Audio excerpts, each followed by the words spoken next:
ಮೋದಿ ಪದಗ್ರಹಣಕ್ಕೂ ಮುನ್ನ ರಂಗೇರಿದೆ ರಾಜಕೀಯ. ರಾಜ್ಯದ ಕೆಲವು ಸಂಸದರಿಗೆ ಲೆಹರ್ ಸಿಂಗ್ ಚಹಾಕೂಟವನ್ನು ಏರ್ಪಡಿಸಿದ್ದಾರೆ.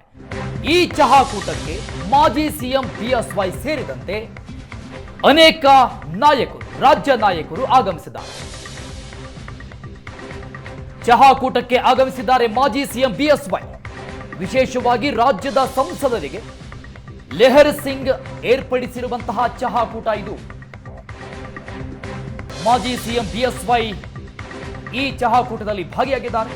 ರಾಜ್ಯಾಧ್ಯಕ್ಷ ವಿಜೇಂದ್ರ, ನಿರ್ಮಲಾ ಸೀತಾರಾಮನ್, ವಿ ಸೋಮಣ್ಣ, ಕಾಗೇರಿ, ಬ್ರಿಜೇಶ್ ಚೌಟ, ಡಾಕ್ಟರ್ ಮಂಜುನಾಥ್, ರಾಜ್ಯದ ಹಲವು ನಾಯಕರು ಈ ಚಹಾಕೂಟದಲ್ಲಿ ಭಾಗಿಯಾಗಿದ್ದಾರೆ.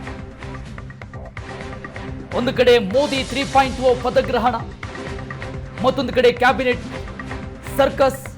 ಇದರ ಮಧ್ಯದಲ್ಲಿ ರಾಜ್ಯದ ಸಂಸದರಿಗೆ ಲೆಹರ್ ಸಿಂಗ್ ಚಹಾಕೂಟ ಬಹಳಷ್ಟು ಕುತೂಹಲ ಮೂಡಿಸ್ತಾ ಇದೆ. ಮೋದಿ ಪದಗ್ರಹಣಕ್ಕೂ ಮುನ್ನ ರಂಗೇರ್ತಾ ಇರುವಂತಹ ಈ ರಾಜಕೀಯ ಬೆಳವಣಿಗೆಗಳು, ರಾಜ್ಯದ ಹಲವು ನಾಯಕರು ಚಹಾಕೂಟದಲ್ಲಿ ಭಾಗಿಯಾಗಿದ್ದಾರೆ. ಇದು ಮಾಜಿ ಸಿಎಂ ಬಿಎಸ್ವೈ ಅವರ ಪುತ್ರ ರಾಜ್ಯಾಧ್ಯಕ್ಷ ವಿಜೇಂದ್ರ ಚಹಾಕೂಟಕ್ಕೆ ಆಗಮಿಸಿರುವಂತಹ ದೃಶ್ಯಾವಳಿಗಳು. ಪಿಸಿ ಮೋಹನ್ ಇದ್ದಾರೆ, ನಿರ್ಮಲಾ ಸೀತಾರಾಮನ್, ವಿ ಸೋಮಣ್ಣ, ಕಾಗೇರಿ, ಬ್ರಿಜೇಶ್ ಚೌಟ, ಡಾಕ್ಟರ್ ಮಂಜುನಾಥ್, ಅನೇಕ ನಾಯಕರು ಭಾಗಿಯಾಗಿದ್ದಾರೆ ಈ ಚಹಾಕೂಟದಲ್ಲಿ. ರಾಜ್ಯಕ್ಕೆ ಎಷ್ಟು ಸಚಿವ ಸ್ಥಾನಗಳು ಲಭಿಸುತ್ತೆ ಅನ್ನುವಂತಹ ಚರ್ಚೆಗಳು, ಕುತೂಹಲ ಮೂಡ್ತಾ ಇದೆ ಒಂದು ಕಡೆ. ಮತ್ತೊಂದು ಕಡೆ ರಾಜ್ಯದ ಕೆಲವು ಸಂಸದರಿಗೆ ಲೆಹರ್ ಸಿಂಗ್ ಚಹಾಕೂಟ.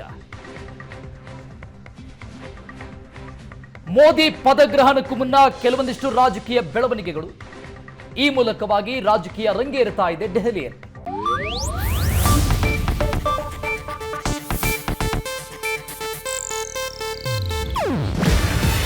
ಇದು ಏಷ್ಯಾನೆಟ್ ನ್ಯೂಸ್ ನೆಟ್ವರ್ಕ್ ಪ್ರಸ್ತುತಿ. ನೀವು ನೋಡ್ತಿದ್ದೀರಾ ಏಷ್ಯಾನೆಟ್ ಸುವರ್ಣ ನ್ಯೂಸ್.